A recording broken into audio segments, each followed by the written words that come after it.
आज हमारे बीच आनंद तिवारी उर्फ राजू बाबा है। राजू बाबा के नाम से काफी प्रसिद्ध हैं। सुभाषपा के चर्चित चेहरों में से एक आनंद बाबा हैं। तो आज हम इनसे बात करेंगे लोकसभा को लेकर क्या तैयारी है, किन मुद्दों को लेकर जनता के बीच जाएंगे और आपकी पार्टी आपकी एनडीए में शामिल हो गई है। इंडिया बनाम एनडीए की लड़ाई है, पूर्वांचल में काफी टफ देखी जा रही है, इसलिए कि पूर्वांचल समाजवादी पार्टी का गढ़ माना जाता है। यहाँ पे विधानसभा चुनाव के दौरान सपा यहाँ पे मजबूत दिखी और भाजपा की कई जिलों में बोहनी तक नहीं हुई। स्वागत है बाबा। धन्यवाद धन्यवाद।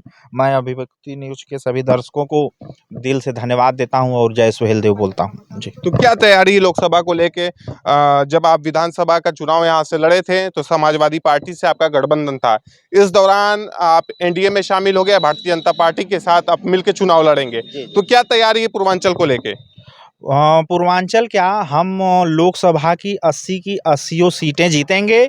और बड़ा अच्छा सवाल आपने अभी बहुत अच्छा ही बात आपने बोला कि भाजपा पिछली बार पूर्वांचल में कमज़ोर हो गई थी, तो वो इसी वजह से हो गई थी कि उस समय हम लोग इनके साथ नहीं थे। अब हम लोग इनके साथ हैं, तो अब 80 की 80 जीतेंगे और पूर्वांचल की भी सारी सीटें जीतेंगे। हम इन विरोधियों विपक्षियों का उत्तर प्रदेश लोकसभा के चुनाव में खाता तक नहीं खुलने देंगे। तो प्रकाश राजभर जी, आप लोग चले गए हैं लेकिन सीटों को लेके अभी तक मतलब ये क्लियर नहीं हो सका कि आप कितने सीटों पे चुनाव लड़ेंगे। देखिए, जो भी हमको सीटें मिल जाएंगी, हम तो चाहेंगे ज़्यादा से ज़्यादा मिलें, लेकिन जो भी मिलेंगी 3 सीट 4 सीट 5 सीट हम वो भी जीतेंगे और जो भारतीय जनता पार्टी के साथ मिलकर लड़ेंगे वो भी जीतेंगे। कहने का मतलब ये है कि 80 की 80 जीतेंगे, इसमें कोई शक नहीं। 80 सीट जीत जाएंगे लोकसभा, बिल्कुल जीतेंगे। तो लेकिन पूर्वांचल में अगर देखा जाए तो भारतीय जनता पार्टी का विधानसभा में भी गायब थी। बस एक यहाँ के भारतीय जनता पार्टी के एमएलसी विशाल सिंह चंचल जी ही गाजीपुर से बस जीते हुए थे, और कोई तो इधर थे। आप आजमगढ़ देख लिए, मऊ है, बलिया है, इधर जो पूर्वांचल के जो इर्द गिर्द जिले हैं यहाँ पे भारतीय जनता पार्टी बहुत ही कमजोर है।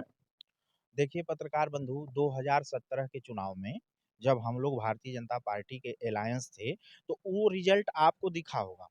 फिर उसके बाद 17 के बाद 2022 के चुनाव में हम भारतीय जनता पार्टी के साथ नहीं थे, उसका भी परिणाम आपने देखा होगा।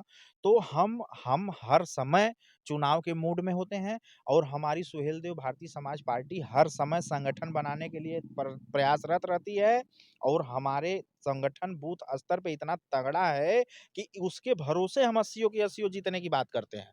हम वो हवा में बात नहीं करते। तो हम इस बार फिर से पुनः भारतीय जनता पार्टी को 80 की 80 लोकसभा सीट जितवा के दे देंगे और आने वाले विधानसभा चुनाव में 350 प्लस कर देंगे जी। तो भारतीय जनता पार्टी इसी को देखते हुए मिलाई है क्या, एनडीए में शामिल की है कि आप पूर्वांचल में मजबूत हैं? बिल्कुल, बिल्कुल, क्यों नहीं? देखिए, राजनैतिक मिलान, मेल-मिलाप तभी होता है जब लाभ होता है और दोनों लोगों का लाभ होता है। राजनैतिक मेल-मिलाप व्यवहार से नहीं चलता, वो परिणाम से चलता है। जी। 19 में आप अलग चुनाव लड़े थे, तो उसका रिजल्ट कुछ अलग था। गाजीपुर जैसे सीटों पे, अन्य सीटों की अगर बात किया जाए तो लगभग 40 से 50 हजार के आसपास आप लोग कई सीटों पे वोट पाए थे उस दौरान 19 में। जी, देखिए हम आपको बता रहे हैं।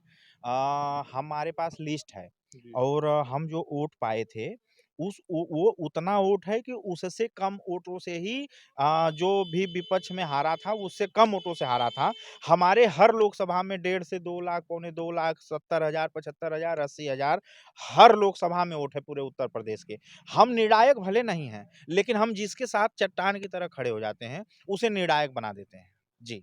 मतलब आप एक लोकसभा की अगर बात किया जाए तो लगभग 50,000 वोट आप मतलब हाँ, एवरेज में। एवरेज। एवरेज में कम से कम, एक लोकसभा में नहीं, एक लोकसभा में एवरेज में लाख से 1.5 लाख वोट और एक विधानसभा में एवरेज में 25 से 50,000 वोट।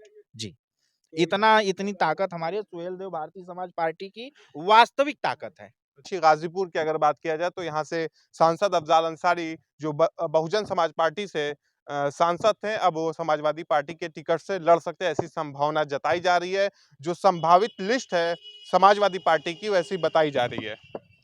जी, देखिए अब वो तो पीडीए का विषय है, जी। वो किसको लड़ाती है और बहुत जल्द ही हमारे कैंडिडेट भी यहाँ आ जाएँगे और फिर चुनाव सामने खड़ा है और कौन हारेगा, कौन जीतेगा, ये आप ही दिखाएँगे और उस दिन भी हम आपसे बात करेंगे। जी। तो क्या लग रहा है गाजीपुर में अगर आपकी पार्टी लड़ने के मूड में है लोकसभा? हाँ, हाँ, क्यों नहीं? हम तो चाह रहे हैं कि गाजीपुर हमें मिल जाए, घोसी हमें मिल जाए। चंदौली हमें मिल जाए, जी। भदोही मिल जाए, 4-5 सीटें हम चाह रहे हैं हमें मिल जाए, जो एक तरफ़ा हम जीत जाएँगे, सलेमपुर मिल जाए। तो कितनी सीटें लग रहा है, क्या लग रहा है अनुमान की कितनी सीटें आपको मिल सकती है? अंदाज़ हमारा है कि 4 से 5 सीटें मिलनी चाहिए। अनुप्रिया पटेल की अगर बात किया जाए तो वो भी एक केंद्र में मंत्री हैं, उनका भी दावा तब रहेगा, वो भी पूर्वांचल में हावी हैं। सब लोग देखिए माँग ज़्यादा करते हैं। हुँ।